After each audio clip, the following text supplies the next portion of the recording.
In this video, I'm going to show you the easiest and simplest way that you can lose fat. And I'm going to do this by showing you the only 3 things that you need to focus on that will cause you to lose all the fat you want with minimal effort. So of all the things people try and do to lose fat, they drink 3 liters of water, they cut carbs, they fast, eat 5 meals a day to spike their metabolism, take their supplements, do their fasted cardio, list goes on. None of that matters. And there's only 3 things that matter for fat loss. These 3 things are going to drive 99% of your results. But before we get into those, it's important to understand how fat loss works in the first place. Fat loss in its simplest form is energy in versus energy out. So energy in is what you eat. It's the energy coming in through food. And energy out is what your body burns, which is keeping you alive, movement, digesting food, all those kind of things that uses energy. So if the energy coming into our body through food is the same as the energy going out or being burnt, your weight will stay the same. If the energy coming in is more than the energy going out, you will gain weight. And if the energy coming in is less than what's going out, you will lose weight. So when you're trying to lose fat, there's 2 sides of the coin you can manipulate. You can reduce the inflow of energy coming in, or you can increase the amount of energy being burnt by the body. And there's only 3 things you can do to either reduce energy coming in or reduce energy going out. So how you manipulate the energy coming in is by controlling the amount of calories you consume. If you've heard of a calorie before, but you're not quite sure what it is, calories are just a unit of measurement for how much energy is in food. So if a food is high in calories, it's high in energy.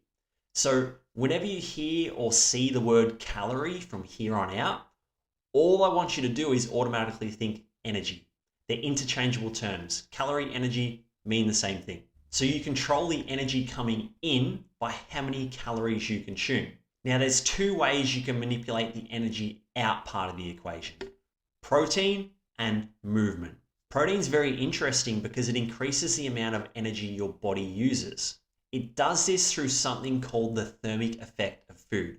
Now, if that sounds like a handful, it's not. I'm going to explain it in a way that even a 5-year-old could understand. The thermic effect of food is how much energy it takes for your body to digest and absorb the food you eat.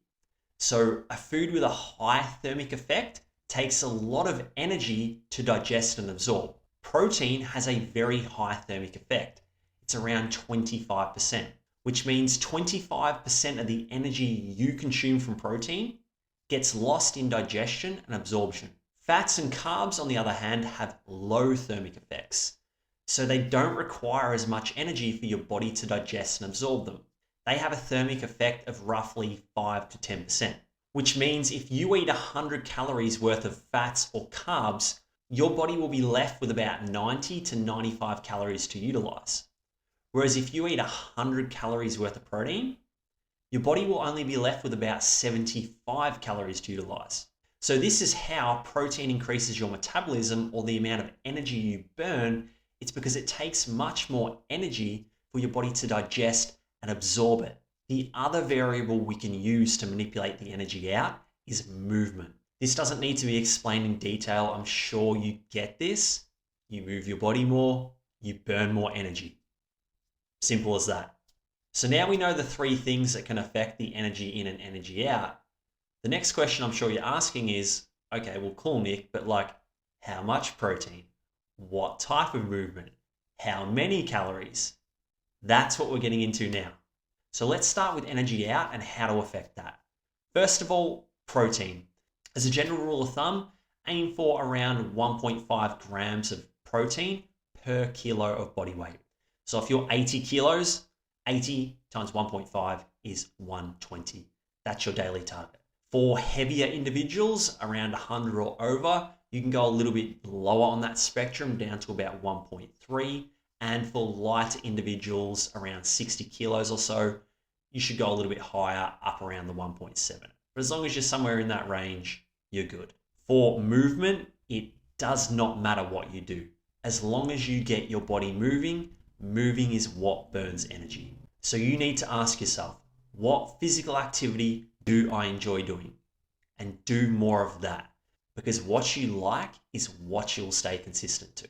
If you love boxing or swimming but hate running, it makes zero sense to run.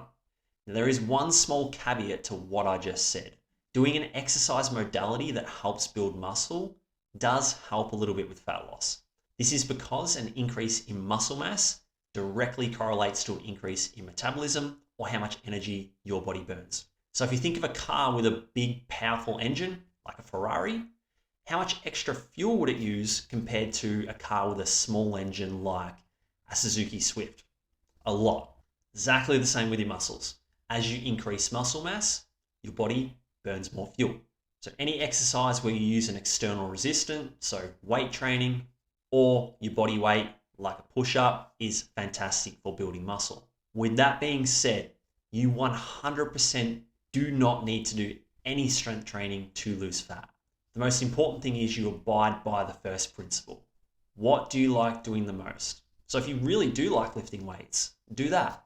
If you despise lifting weights, no point doing it. Go do something you enjoy, because that's what you'll actually stick to. In terms of landmarks and how much movement/physical activity you should be doing, my recommendation is 30 minutes of moderate intensity activity 3 times a week, which could be anything from weight training, a jog, dancing, whatever's getting your heart rate up and making you work, but isn't like a high intensity session, and 7,500 steps a day. If you're meeting those requirements, you're getting more than enough movement to supplement your fat loss and stay healthy at the same time. Now I've looked at the energy out and how to affect that, we want to look at the energy in. This side of the equation is the most important. And the reason for that is if you get the energy coming in right, in that it's less than what's going out, you can still lose weight even if you don't get enough protein, even if you don't get enough movement. Whereas on the other side, you could get lots of protein and lots of movement, but if you don't control the amount of energy coming into your body, you won't lose fat. Now, ideally, you want to be doing it with both. You want to decrease the energy coming in and you want to increase the energy going out. But if you could only do one, it's controlling the energy coming in, which is why a calorie deficit always works for fat loss. Because as long as you get the amount of energy coming in lower than the energy coming out, you will lose weight, even if you're sedentary, even if you eat a low protein diet. But the bonus of getting your movement and protein right is it allows you to lose weight faster, because now you've got a bigger gap between your energy in and your energy out. Or if you really like eating, it allows you to eat more food and still be able to lose weight, which is going to make it much more sustainable for you. There's a dozen different ways you can work out how many calories to eat daily, but to make it easy for you, I've made my own Calorie Calculator app, which I'm going to show you how to use now and work out how many calories you should be eating. So this is the Calorie Calculator application I created. If you go down to the description, there'll be a link for this. All right, super simple to use. What you're going to start off with is you're going to enter your gender, male, female. There's only 2, super simple, right? Okay, next, age, we're going to do me, height, enter your weight in kilograms, your activity levels. So it's going to range all the way from sedentary to athlete, and it's going to give you a guide on how to pick each one. Now, let's just say you are stuck between 2. You're like, oh, I'm not sure whether I'm light exercise or I'm not quite sure whether I'm moderate exercise. Always pick the lower number, because what that's going to give you is a lower calorie target. Because the problem is if you overestimate your amount of physical activity you're doing, then it's going to spit you out a higher number of calories, and then that might not be enough to put you in a deficit, okay? So we're going to pick our exercise, and it's going to give you 2 numbers. Your basal metabolic rate, that's the amount of calories required for your body to keep the lights on. So your brain working, your heart beating, your lungs breathing, like everything that is required to keep you alive, that's how much calories is required for that day. That number's always going to stay the same. What's going to change is your daily maintenance calories. The daily maintenance calories is going to be a multiplier of your BMR, okay? So you'll see here, if I change, I've got 3,174. If I change to light exercise, BMR stays the same, but my daily maintenance calories are lower because I'm doing less physical activity, okay? Then if you scroll down a little bit more, it's going to give you your recommended daily calories for fat loss. Now this number is always 30% off your daily maintenance calories. So whatever number you get for your daily maintenance calories, minus 30% gives you this number here. And that's the amount of calories that you should be going for daily. Now you've worked out, right, I need to eat this many calories, I need to eat this much protein. Where should you be tracking it? My personal favorite and what I use with my clients is Chronometer, but there's plenty of good options out there like MyFitnessPal and Easy Diet Diary, and they all function pretty much the same. So just use whatever you like the most. They all work. So there you have it. Calories, protein, movement. That is all you need to focus on to lose all the fat you want. Just those three things are going to drive 99% of your results, and it's going to simplify this process for you because now you're not having to focus on 20 different things and doing them all half-assed. It's just 3. All the information I just shared with you is in my latest ebook, The Fat Loss Bible. As thanks for making it the whole way through the video, I want to gift you a free copy. If you go down in the description, there will be a link. Click that, enter your name and email, and it'll be sent straight to you. As always, if you found this video valuable, like and subscribe. Helps the algorithm and it shows to more people who need this information. And I'll see you next time. Peace.